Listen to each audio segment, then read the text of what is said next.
It's about time. Nintendo is back for the first time in over a decade with a brand new 2D Mario with Super Mario Bros. Wonder. Now, is this the side-scrolling Mario that you've been waiting for, or is this just another 2D Mario that you can skip out on? Well, slight spoilers, the game's awesome, and this review is going to tell you why. Let's get into it. Danny from the Famicast here. If you're new to the channel, please be sure to subscribe and turn on those notifications. Sound off in the comments down below, and we may read it out on our bi-weekly show called the Famicast.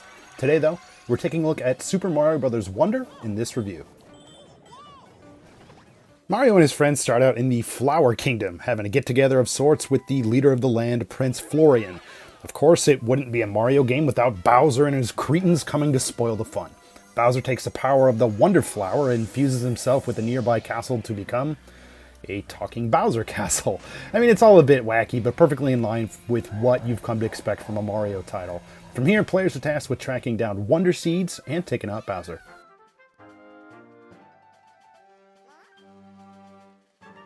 Fans who have played Mario titles for the past few decades pretty much know what to expect when it comes to 2D Mario. Now, although Wonder does feel very familiar, some improvements to the overall game world and structure freshen things up a bit.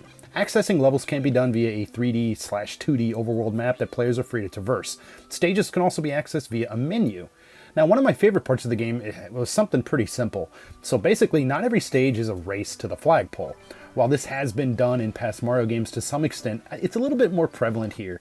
Now, this helps to put some nice stopgaps between action, giving players a chance to use a different set of skills or just to kind of relax. Now, for example, Search Party has players scouring like this condensed level in search of hidden medals, and then you can get a Wonder Seed that way. Now, in other stage types has players simply taking out levels of enemies as quickly as they possibly can. Now, simply put, there is a decent amount of variety here. Controls overall feel pretty tight and responsive. All the characters also play the same, which I really think was a good idea. I like that. While it can be fun to try out different characters for different gameplay styles like it kind of has been in the past, Nintendo basically threw that out the window with the addition of badges. A little bit more on that later. Regardless of how you feel about that, Nintendo has crafted an extremely competent side-scroller that feels great and is really fun to play. Several new power-ups appear throughout the adventure. Now, I think the most well-known from the marketing is this new elephant transformation. The special elephant fruit turns Mario and his friends into large, hulking versions of themselves that are capable of more powerful attacks and the ability to collect water via their trunk. The water can actually be used to repel enemies or also to uncover light secrets. The drill mushroom also makes a debut in Wonder. Now, once you get powered up with this thing, players will have a drill that they can use to dig into the ground and the ceiling too. Now, not only this, but the drill allows the mushroom gang to basically break through a variety of blocks that they otherwise are basically unable to get through. The bubble flower is also a pretty nice addition here too. Now, aesthetically for Mario, the transformation looks pretty similar to Fire Mario, giving him red overalls, but a pink shirt in lieu of a white one. Instead of shooting deadly fireballs, bubbles can be used to take out enemies. The bubbles can also work to help players reach new heights, as they can be used to be bounced off of to get to places that would normally be out of reach.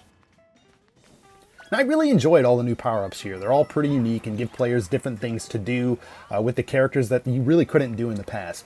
My favorite, probably out of these, though, has to be the elephant transformation. I mean, it's definitely not the most versatile or anything like that, but it's pretty hilarious seeing the characters as huge elephants. And, you know, also they feel pretty powerful, and it's just fun to use. Wonder flowers are sprinkled throughout the game world in Wonder. When activated in levels, they turn on what is known as Wonder effects, which change the visuals, enemies, gameplay, and more. These segments give the game some really memorable moments. Now, not only that, but they also offer some gameplay elements that can only be found once they're activated in these stages. They're really fun and really help set the game apart from all the other Mario games out there thematically.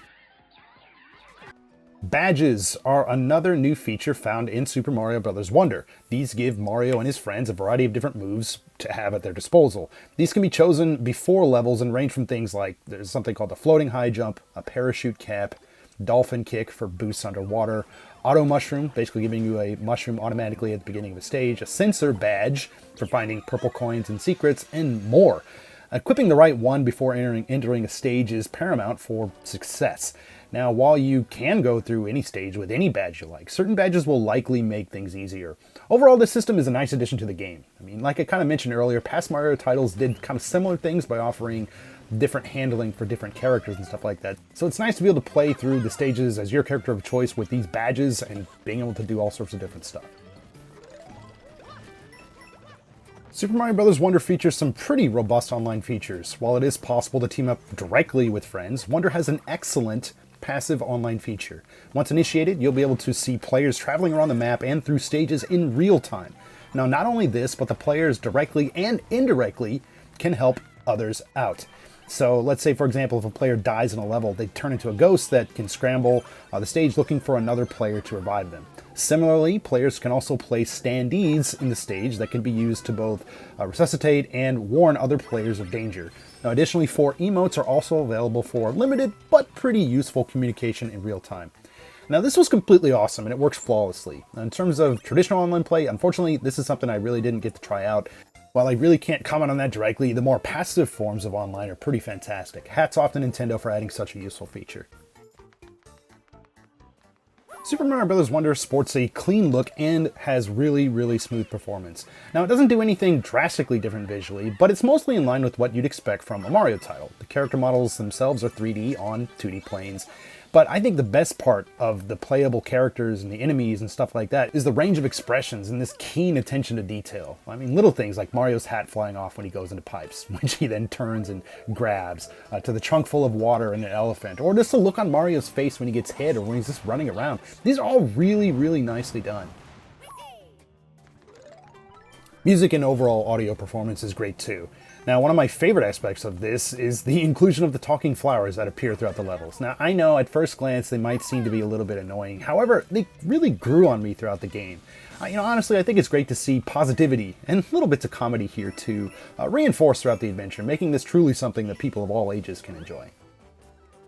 And overall, I am satisfied with the look, sound, and performance of Wonder. But on the other hand, I would have loved to see the team do something drastically different here. Now, for example, craft like a 2D Mario game that matches the look of their promotional images for Mario and crew that they've been using for decades. I don't know, perhaps that's something that the team can do sometime down the line. In the meantime, Wonder does offer enough of a difference here from previous titles, specifically New Super Mario Bros., that make the game feel fresh. The wait for a new 2D Mario has been long, but I think it's been totally worth it. Wonder feels very fresh in terms of gameplay, visuals, and these modern online components. The new power-ups are fun to tinker around with, and level and enemy design is pretty great here too. Obviously, if you're a Mario fan, you really need to have this game. If you're a lapsed Mario gamer or someone looking for something fun to play with the family or whatever, I really don't think you can go wrong here. And not only just families, I mean, if you're a hardcore gamer and you're just a fan of 2D side-scrollers and stuff like that, I think this is something that should be on your radar. As always, thank you guys so much for checking out this video. If you like what you see, please feel free to drop this one a like. If you're new to the channel, please be sure to subscribe. We've got tons of podcasts, video reviews, looks at Japanese games and events, and a whole lot more. Again, this is Danny from the Famicast. Thanks for watching, and we'll catch you later.